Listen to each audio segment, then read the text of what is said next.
자, 기녀반은 편지 형식의 글입니다. 처녀적 친구들에게 부침. 그래서 너네 북방에서 정현웅에게 했지. 그 정현웅이라는 친구한테 편지 형식으로 붙인 거잖아. 기녀반도 마찬가지야. 난설원이 자신의 친구들한테 쓰는 편지라고 생각하고 자신의 심정을 갖다 적어놓은 거예요. 북방에서 정현웅에게도 북방에서 백석이 자신의 친구 정현웅에게 편지를 붙이는 내용으로서 글씨를 쓴 거고. 알겠죠? 자, 볼게요. 난설원이라고 하는 사람. 여러분 규원가 했어요.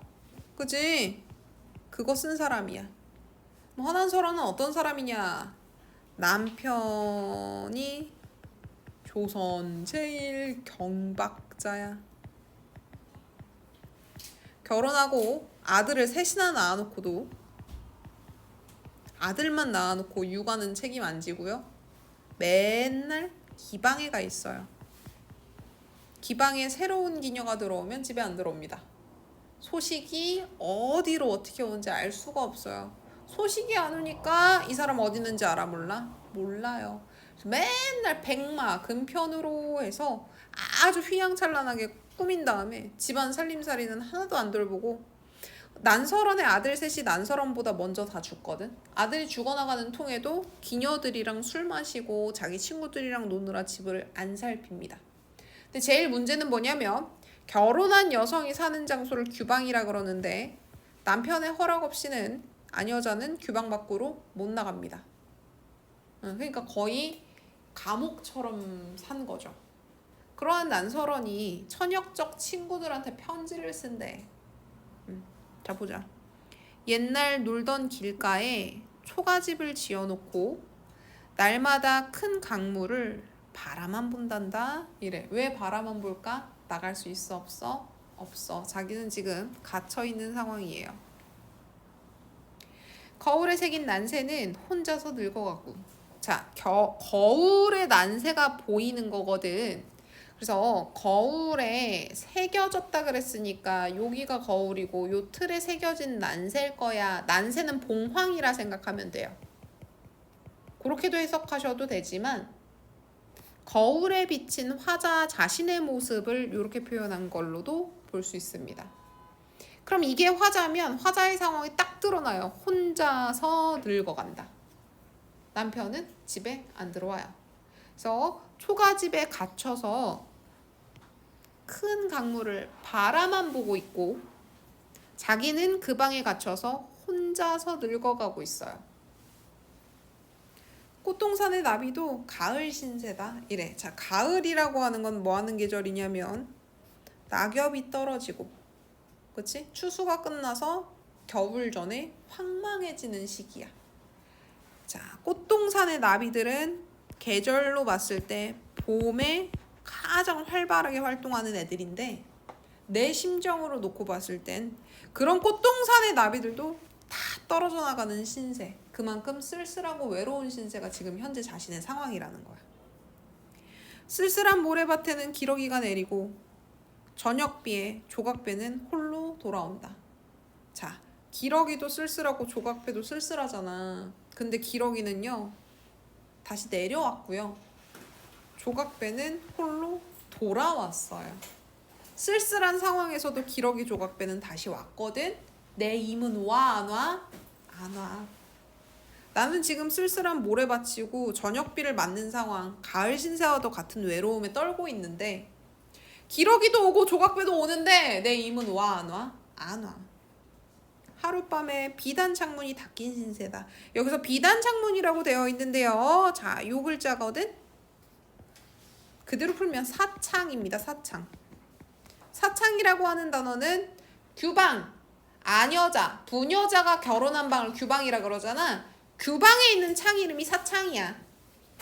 그래서 이게 비단 창문이라고 되어 있지만 화자가 여성이고 결혼한 여성이구나 이렇게 생각하면 돼. 사창은 닦여져 있는 내 신세니 어찌 옛적 놀이를 생각이나 하랴. 옛날에는 친구들이랑 어울려서 길가에 나가서 놀 수 있었지. 지금은 저 길가 나갈 수 있어 없어? 없어. 그래서 초가집 안에서 규방 안에 갇혀서 사창 밖으로 놀던 곳만 바라봅니다. 그래서 내가 너무너무 쓸쓸하고 외롭고 이래. 그런데 기러기와 조각배랑은 다르게 내 임은 오지도 않아. 이런 상황을 지금 친구들한테 얘기해주고 있는 거예요. 자, 그럼 볼게요. 얘 놀던 길가는 화자가 어린 시절 친구들과 놀았던 추억의 공간. 이 편지를 붙이는 친구들과 놀았던 공간이겠죠. 얘들아, 내가 옛날에 놀던 그 공간, 그 길가에 초가집을 짓고 있어. 초가집은 화자가 있는 공간이에요. 마치 감옥과도 같은 공간이죠. 그러면 얘 놀던 길가와 초가집은 서로 대비되는 공간이라고. 여기는 옛날에 나갈 수 있었어요. 근데 지금은 나가요? 못 나가요? 못 나가요. 초가집에만 갇혀있죠. 날마다 큰 강물을 바라만 봐. 자, 이 강물을 바라만 보는 이유는 못 나가서 바라만 보는 거고, 한 가지 더. 왜 볼까? 나가고 싶으니까 보는 거야. 그치? 어린 시절 추억하면서 보는 거야. 그래서 어린 시절 너희들과 놀던 그 시기에 대한 그리움, 현재는 나갈 수 없는 내 상태에 대한 싫음, 이런 게 담긴 행동이 창밖만 보는 행동인 거야. 나가고는 싶고 근데 못 나가고, 그러니까 어린 시절이 그립고. 거울에 새긴 난새는 화자를 뜻해요. 혼자서 늙어갑니다. 그래서 혼자고 나이가 들어가고 있습니다. 꽃동산의 나비도 가을 신세다. 그래서 가을이란 쓸쓸함과 외로움을 나타내주는 계절적 이미지를 갖고 있어요. 쓸쓸한 모래밭 저녁비는 애상적 정서를 불러일으키는 장소고, 화자가 갖고 있는 쓸쓸한 외로움이라는 정서랑 호응되는 배경이에요. 오케이? 근데 거기에 기러기는 내려오고 조각배가 돌아오고 있거든? 기러기 얘들아 철새란 말이야. 기러기는 철새야. 그래서 갔다가 돌아오는 존재야. 돌아왔어. 내려왔어. 조각배도 왔어. 그런데 남편은 안 와. 그러니까 더 쓸쓸한 거지. 딱 봐도 쓸쓸한 풍경이야. 근데 나는 저 풍경보다 상황이 더 안 좋아. 그러니까 나의 쓸쓸함이라고 하는 걸 잘 보여주는 설명입니다. 하룻밤에 사창에 닫혀있는 내 신세다. 이 신세는 친구들과 놀던 과거랑은 대비되는 갇혀있는 신세죠. 남편한테 버림받았고요. 찾는 사람이 없어서요. 사창을 열 생각도 없어요. 남편은 오지도 않아요. 그러니까 어찌 애적놀이를 생각이나 하겠니? 그래서 이거는 서리법입니다. 서리법을 사용하고 있고, 덩달아서 서리적 영탄법도 됩니다. 어찌 애적놀이를 생각이나 하랴. 옛날 놀이는 생각도 못하지. 이 의미를 강조하는 거기도 하고, 옛날을 그리워하고 현재를 쓸쓸해하고 외로워하는 화자의 감정이라고 하는 것이 표현되기도 하죠. 친구들과 놀이를 하던 옛 처녀 시절에 대한 그리움의 표현이기도 하고, 규방에서 외롭게 살아가는 현재 상황에 대한 안타까운 표출이기도 해요. 그래서 얘는 서리법, 영탄법 다 됩니다.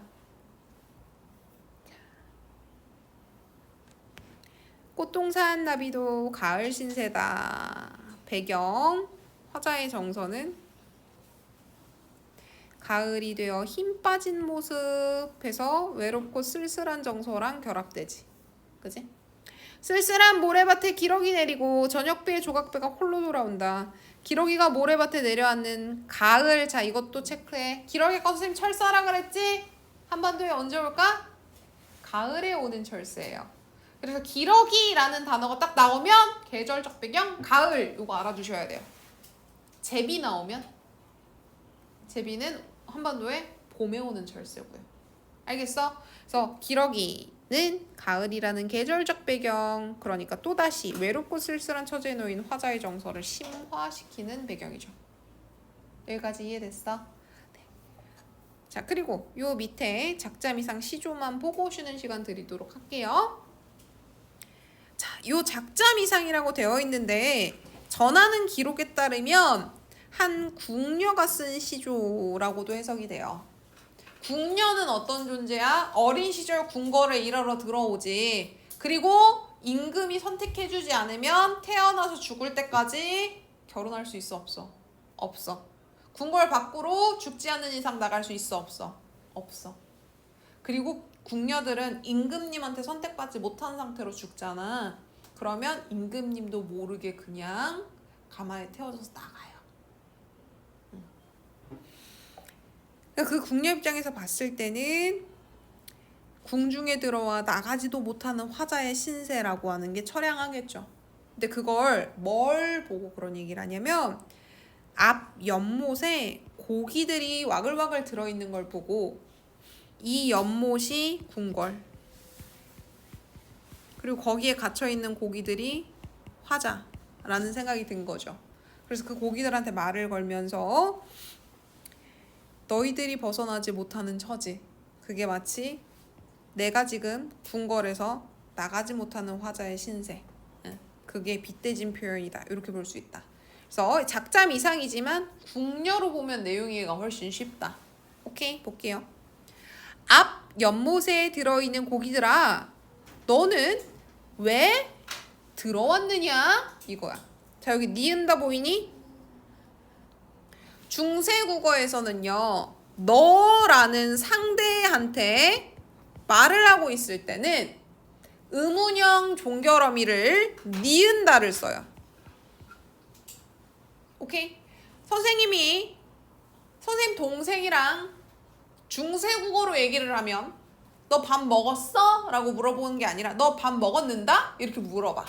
오케이? 그거야, 그거. 그래서 고기한테 물어봐. 너는 왜 들어왔느냐? 누가 너를 몰아다 여서 여기다가 몰아넣고 네가 잡혀서 들어왔느냐 물어본 거야. 누가 너를 여기다 몰아 넣었기 때문에 잡혀서 들어왔느냐,